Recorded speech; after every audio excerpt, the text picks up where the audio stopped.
Kahit na, simula ngayon, ayoko nagpopo ka sa akin. May pinalidad sa kanyang tinig. Ngunit, huwag mo natangkain na umangal pa. Dahil sa bawat po na marinig ko sa'yo, ay isang pisil sa utong. Banta niya. Wala akong naisagot dahil hindi ko alam kung paano ko siya mapapatigil sa kanyang mga kalokohan. Bakit po kayo lumalapit sa akin ng ganito? Hindi po ba at takot kayo sa akin noon na tila kayo napapaso ng apoy kapag kayo nadidikit sa akin? Hindi ko mapigilang itanong ang gumugulo sa aking isipan. Ang gamu-gamu man ay hindi natakot na maglaro at lumapit sa apoy, kahit alam niyang ikamamatay niya ito. Pero, ang gamu-gamu po ay walang utak.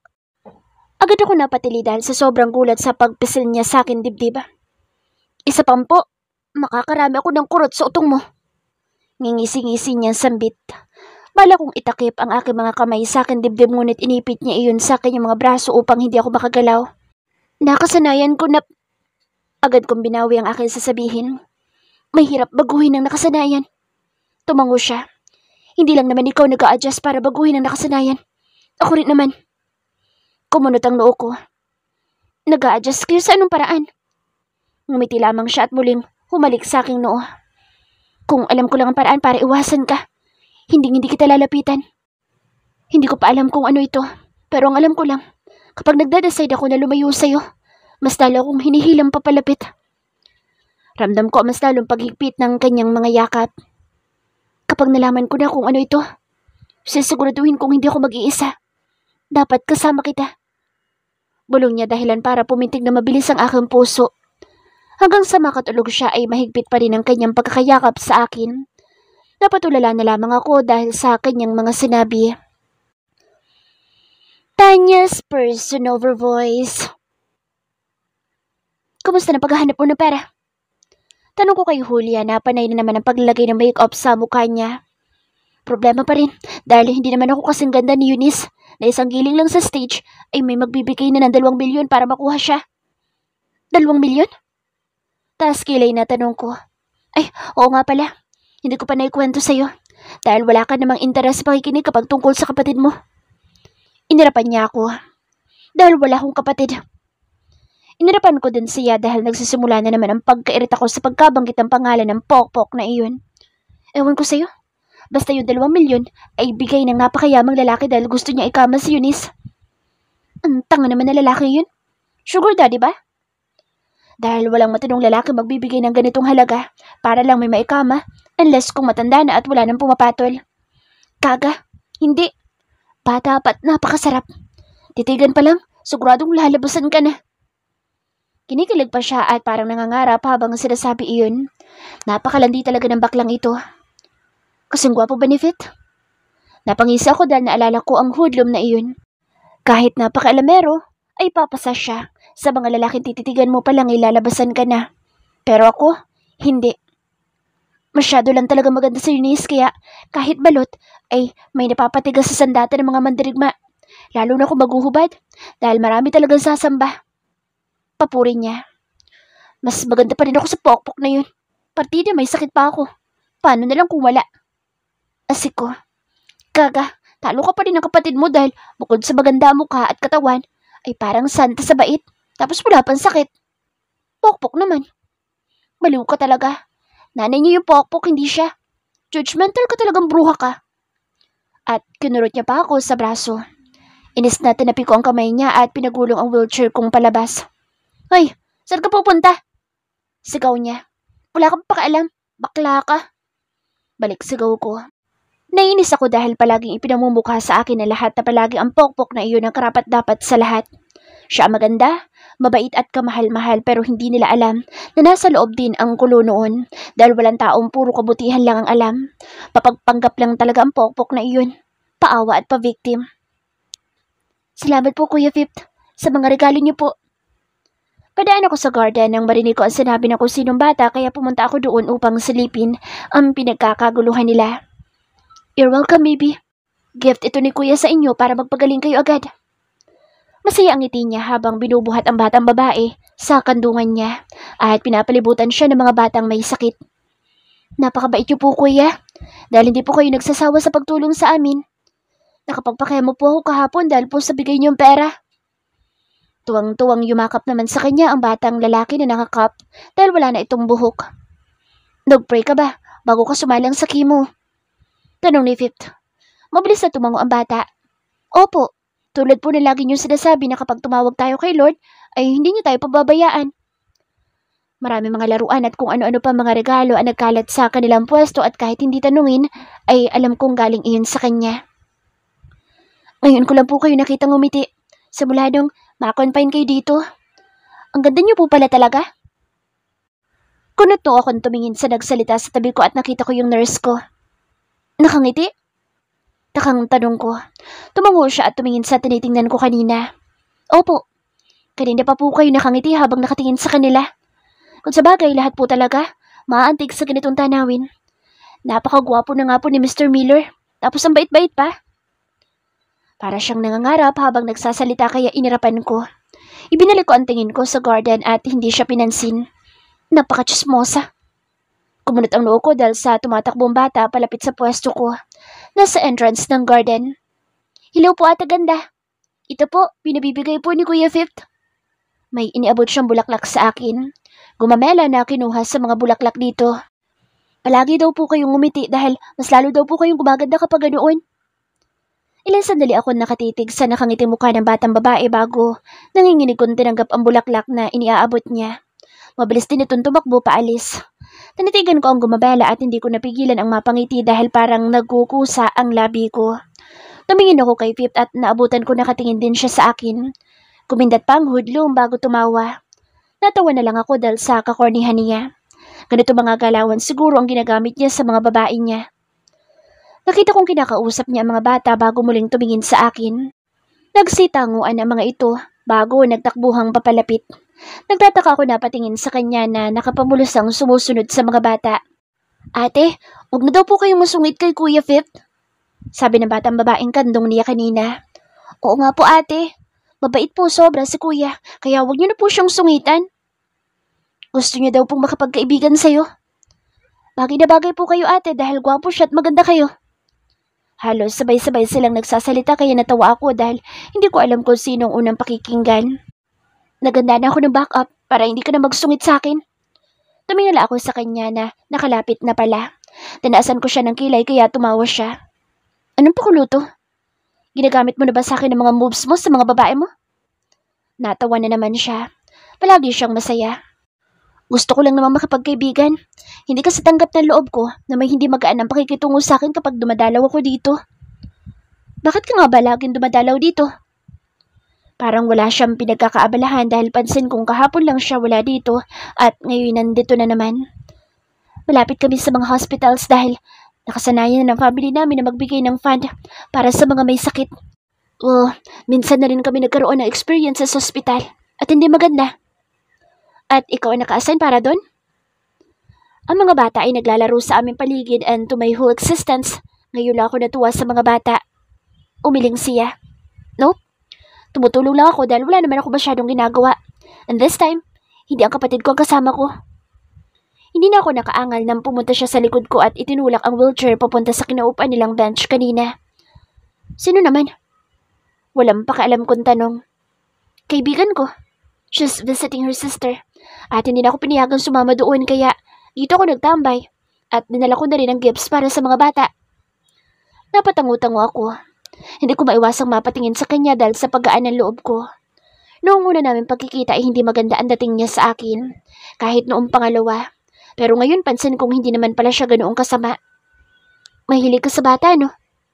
Bigla siyang tumawa kaya tinaasan ko siya ng kilay. Sorry about that.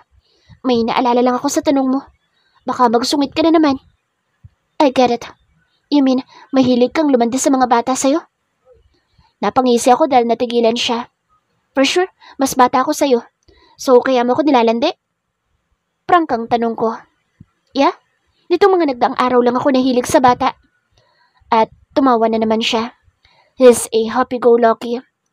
Simula nung makilala mo ako? Well, to inform you, I'm just 24. Mas bata ka nga sa akin. Sagot niya. You're not my type. Diretsahang sabi ko. Nagsalubong ang mga kilay niya na tumingin sa akin kaya ako naman ang natawa. But, pwede ka na rin namang pagtyagaan. So yeah, Para hindi ka na mahirapan, you can court me. Magiging choosy pa ba ako na may sakit na nga? Hindi siya nakasagot kaya mas lalo ko napangisi. Alam ko kapag interesado sa akin ang lalaki at kahit noon pa man ay hindi ako mahilig magpahirap ng manliligaw.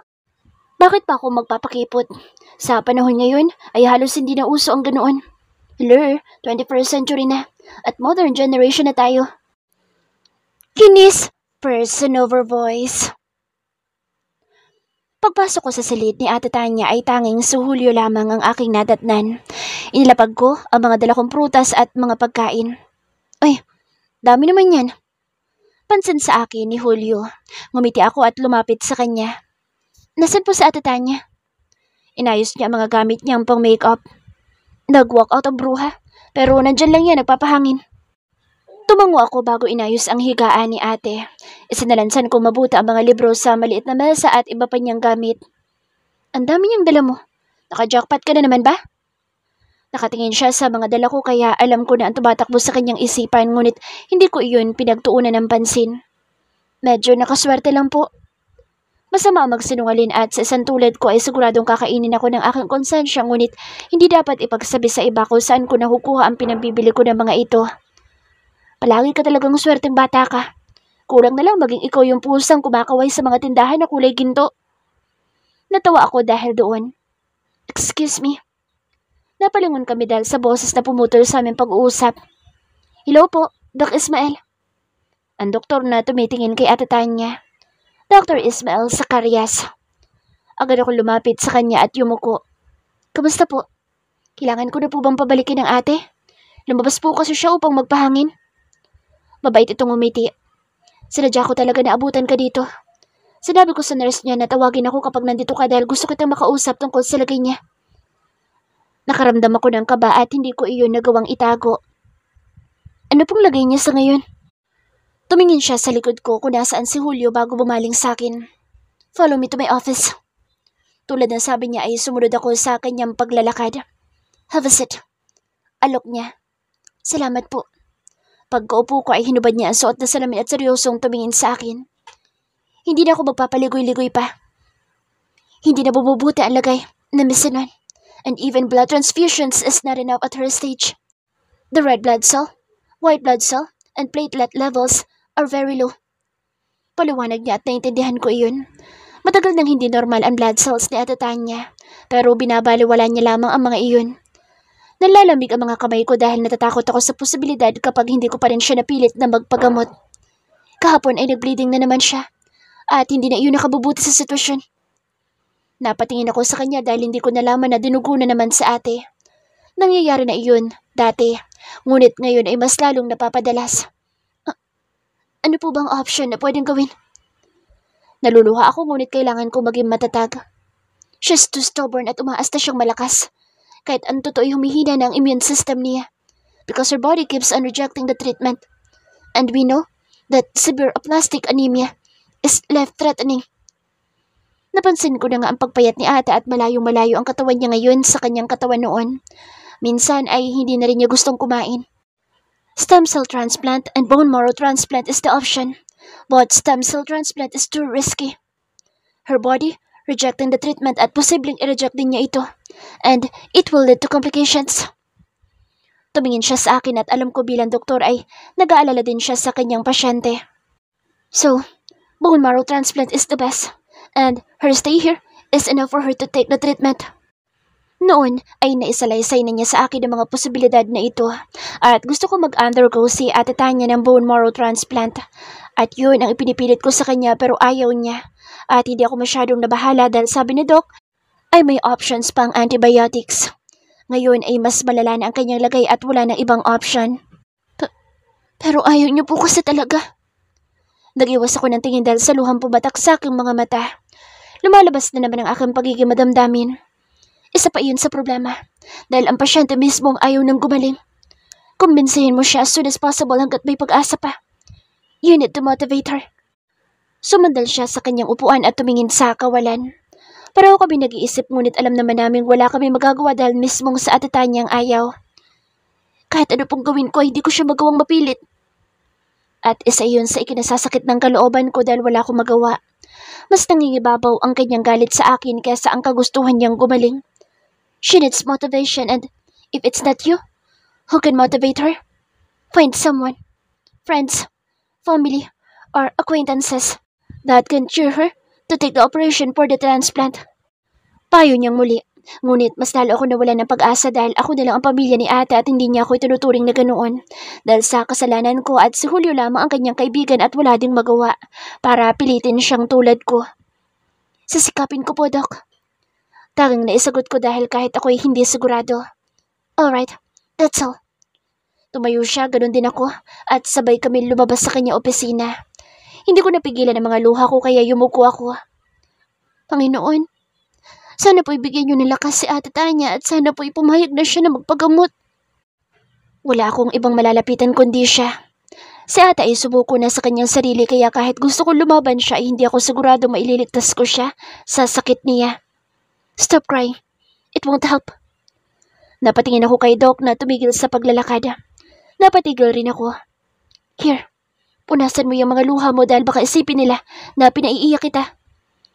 Tumingin ako sa puting panyo na iniabot niya at akbang kukunin ko na iyon nang biglang may humila sa akin at namalayan ko na lang na natumba si Doc sa sahig at tumalsik ang panyo na kanyang iniaabot. Anong ginawa mo sa kanya? Nalaki ang mga mata ko dahil sa galit na boses ni Mr. Fifth. Napatingin ako sa kanya na mahigpit na nakahawak sa pulsuhan ko. Why she is crying? What did you do to her? May diin ang bawat salita niya. Kumalas ako sa pagkakahawak niya upang daluhan si Doc. Diyos ko, ayos lang po ba kayo? Mabilis kong pinulot ang panyo at ipinahid sa dumudugo niyang ilong. Tumango siya habang hawak ang panga. Ayos lang ako, miss. Don't mind me. Umupo siya at tumingala kay Mr. Fifth. Ang sakit nun, Fifth. At ngumisi siya. Ayos lang po ba talaga kayo? Nag-aalala ko dahil baka mapano siya at wala nang gagamot kay Ate Tanya. Titingnan ko sana ang kanya sugat ngunit napatili ako dahil sa bigla ang pagpangko sa akin ni Mr. Fifth. Para niya akong batang kinarga sa kanya mga braso. Ibaba niyo ako! Hindi niya ako pinaiyak. Balak niya lamang napunasan ang luha ko. Pakiusap ko ngunit sinamaan niya ako ng tingin dahilan upang matigilan ako. Walang ibang pwedeng pumunas sa mga luha mo kundi ako lang. At lalo walang pwedeng magpaiyak sa'yo. Asik niya. Muli siyang bumaling sa doktor. Sa susunod, alamin mo muna kung kanino ang babaeng pupunasan mo. Kung ayaw mong kalimutan kung kaibigan ka ng kapatid ko. May pababanta niyang sambit, samantalang ang doktor ay ngumisi lamang bago tumango. Tumalikod na sa Mr. Fifth at dahil buhat niya ako, ay wala akong nagawa kundi sumama. Pasensya na po talaga. Sabi ko, wag mo nga siyang kausapin. Sabat ni Mr. Fifth. Ayoko nagtatanim ng sama na loob sa kapwa ngunit hindi ako natutuwa sa kanyang ginawa. Pinagbigyan ko na lamang siya sa gusto niya at hindi na umimik pa. Pinagtitinginan kami ng mga tao kaya mas lalo ko napayuko upang itago ang mukha ko mula sa kahihiyan. Dinig ko pa ang bulong-bulungan nila. Hanggang sa makarating at makapasok kami sa kanyang sakyan ay wala pa rin akong imik. Ni hindi na nakabalik sa kwarto ni Ate Tanya at hindi nakapagpasalamat kay Dr. Ismael. Matagal mo na bang nakakausap yung doktor na yun? Tanong niya at ramdam ko pa rin ang galit sa kanyang boses. Kitang-kita ko ang paghigpit ng kanyang hawak sa manibela ngunit hindi ako kumibo. Nakikipag-usap ka sa lalaking iyon na kasing edad lang ni Shete? Wala akong ideya kung bakit niya sinasabi ang mga iyon. Ano naman kung kasing edad ni Doc si Shete? Sumagot ka! Tumaas na naman ang kanyang boses ngunit hindi pa rin ako kumibo. Bakit hindi ko sumasagot? Dahil ba gustong-gusto mo nakakausap ang lalaki iyon? Pinagpapalo niya ang manibela at malalim ang kanyang paghinga dahil sa pagpipigil ng galit. Mariin akong pumikit upang hindi magsalita. Ayoko magsalita dahil walang patutunguhan kung papatulan ko ang baluktot niyang pag-iisip. Kaya ba hindi mo ko pinasama sa loob para dalawin ang ate mo? Dahil may kinakatagpo ka palang doktor? At bakit ka umiiyak ha? Palagi mo nalang ipinapakitang mahina ka kaya halos lahat gusto kong alagaan. Ayokong nakikita ng iba na mahina ka. Naiiling na bumaling ako sa kanya dahil hindi ko matiis ang walang saysay niyang mga salita. Pinag-iisipan mo ba lahat ng mga salita lumalabas dyan sa bibig mo? Hindi ako mahina at hindi ko sinasadya na maiyak. Kalmado kong sagot. Naggalit ang kanyang ngipin at halos magkulay ubi na ang kamay niyang nasa manibela. Sinadya man o hindi, dapat hindi ka umiiyak kung saan-saan. Ano bang gusto mong palabasin? Mas kailangan kong pahabain ang aking pasensya dahil tila wala siya sa tamang pag-iisip. Nadadala sa galit na hindi ko alam kung saan nagmula. Hindi mo naintindihan? Ayokong makita ka ng iba na mahina dahil ayokong gustuhin nila na alagaan ka. I am the only one who have the right to protect you, to care for you, and to wipe all your tears. Damn it! Taas baba ang kanyang dibdib sa pagsigaw samantalang magkatabi lamang kami. Ilang ulit akong bumuntong hininga upang kumalma. Naninikip ang aking dibdib dahil sa mga pinagsasasabi niya. Mas lalong naguguluhan ang aking kalooban. Mas lalong dumadami ang katanungan sa aking isipan. Hindi mo dapat sinasabi ang mga yan. Tanging naisagot ko at umiwas ng tingin dahil hindi ko kayang labanan ang nakakapaso niyang titig. Rinig ko ang marahas niyang paghugot ng buntong hininga at pagsandal sa kanyang kinaupan. Ayoko makikipag-usap ka sa ibang lalaki. If you need anything, just ask me, and I will give you everything you want. Mariin kong ipinikit ang aking mga mata dahil sa labis na pagkabog ng aking dibdib. Pinaghalong tuwa at pangamba ang nararamdaman ko habang pinapakinggan siya. It's my pleasure to serve you. It makes me happy every time you ask me for help, as if I am the only one you need. Naramdaman ko ang paghawak niya sa kaliwang kamay ko. Nilaro-laro niya ang aking mga daliri at marahan iyong pinisil.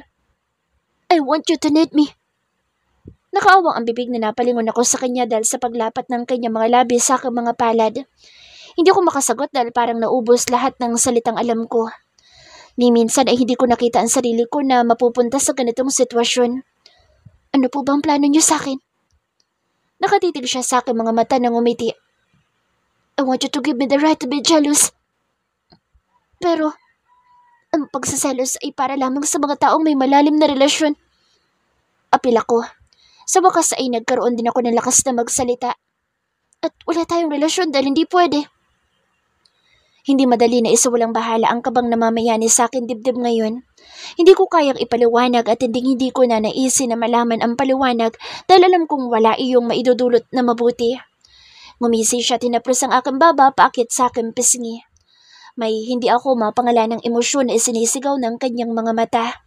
Ang alam ko lang ay para akong nilulunod ng kanyang mga titig. Hindi naman kailangan na relasyon para makaramdam ka ng selos. Kahit walang label, pwede ka magselos dahil wala namang pinipili iyon. Umiling ako, pero hindi ko pa rin maintindihan ang gusto mo.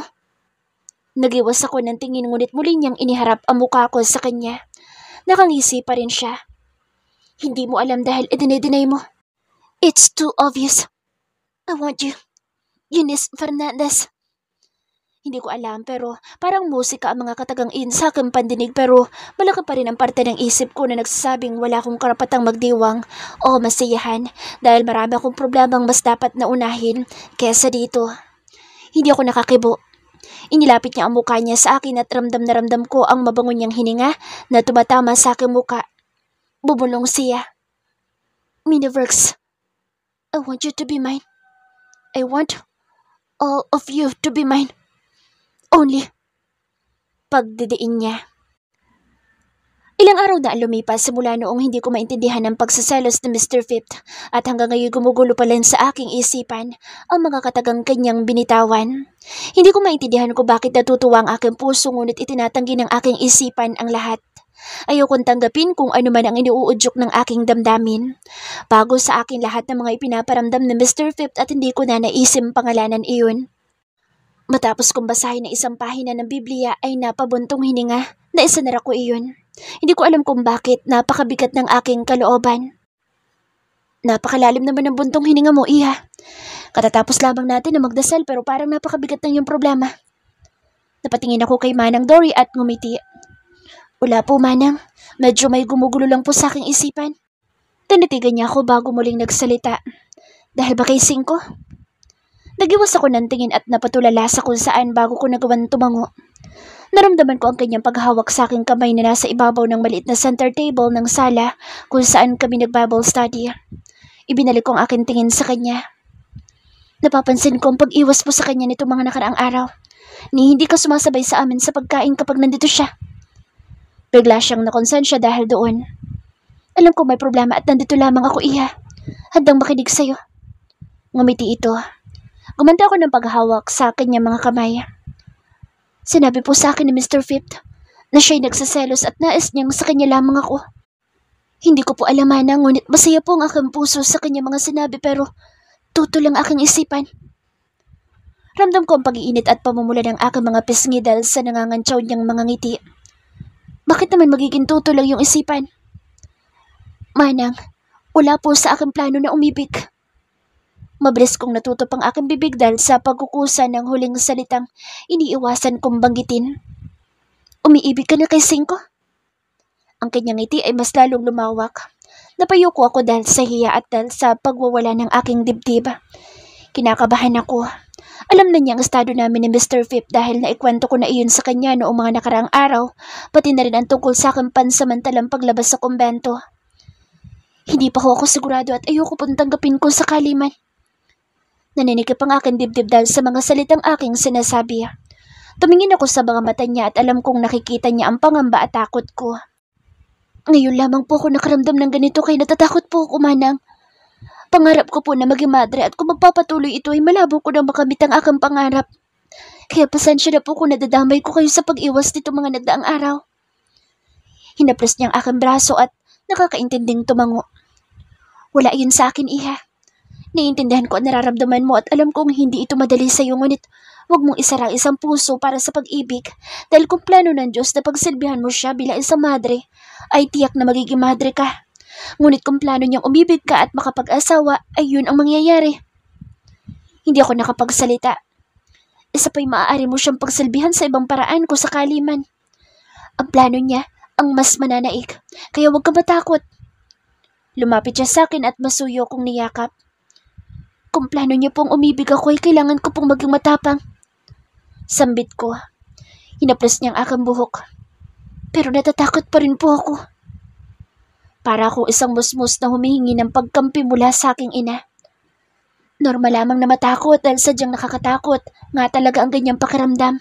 Ngunit yan din ang lubos na magpapaligaya sa'yo. Humiwalay siya ng yakap sa akin at ikinulong ang aking mga kamay sa kanyang palad. Masaya ako masaksihan ang pag-ibig niyong dalawa. Sa pagkakataong ito ay mas nangibabaw ang galak sa aking kalooban. Sa isiping iniibig din ako ni Mr. Phip. Ngayon lang ako nakaramdam ng ganito kaya hindi ko alam kung ano ang dapat na gawin. Siguro susundin ko na lamang ang aking puso. Isa pa po sa ikinatatakot ko. Ay napakaikli pa lamang po ng panahon mula noong magkakilala kami, ngunit ganito nang isinisigaw ng aking damdamin. Alam mo, Iha, wala sa haba ng panahon upang masabi mong iniibig mo isang tao. Dahil ang pag-ibig ay makapangyarihan. Kahit segundo o minuto lamang ay maaari mong maramdaman ang kapangyarihan noon. Masuyo ang kanyang mga ngiti sa mga labi kaya hindi ko napigilang mapangiti rin. Muli akong yumakap sa kanya. Maraming salamat po't nakilala ko kayo. Hindi ko napigilan ang pagpatak ng luha sa aking mga mata dahil bigla akong nangulila kay Mama. Kung nagkataon na buhay siya, ay siguradong siya ang nandito ngayon. Sinasabi ang mga salitang iyon. Ako rin, Iha. Nagpapasalamat na nakilala kita dahil kahit papaano'y naiibsan ang aking lungkot. Patuloy ang kanyang paghaplos sa aking mahabang buhok, kaya napapapikit ako. Ilang sandali kaming nasa ganoon sitwasyon bago kami naghiwalay. Halina't matulog na tayo dahil lumalalim na ang gabi. Hindi uuwi ngayon sa 5 dahil may pinagkakaabalahan daw siya.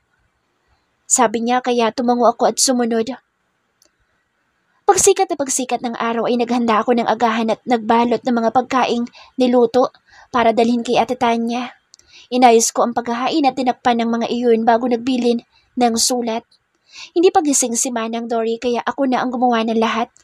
Dadaan muna ako sa libingan ni na Mama at Papa kaya maaga akong umalis. Ilang linggo ko na rin silang hindi nadadalaw kaya't namimiss ko na sila. Mula sa perang ibinigay sa akin ni Mr. Phip ay bumili ako ng mga bulaklak. Inilapag ko iyon sa puntod nila at umupo sa tabi. Nilinisan ko ang mga iyon at nag-alay ako ng dasal. Hanggang ngayon po hinihiling ko pa rin po na sana itulungan niyo po akong kumbinsihin si Ate Tanya na magpa-opera. Hinaplos ko ang mga pangalang nakaukit at hinayaang umiyak sa harap nila. Nasasaktan ako dahil hanggang ngayon ay hindi ko pa rin natutupad ang pangako ko sa kanilang dadating ang araw na patatawarin din kami ni Ate. Hindi ko alam kung kailan darating ang araw na iyon, ngunit hindi ako susuko.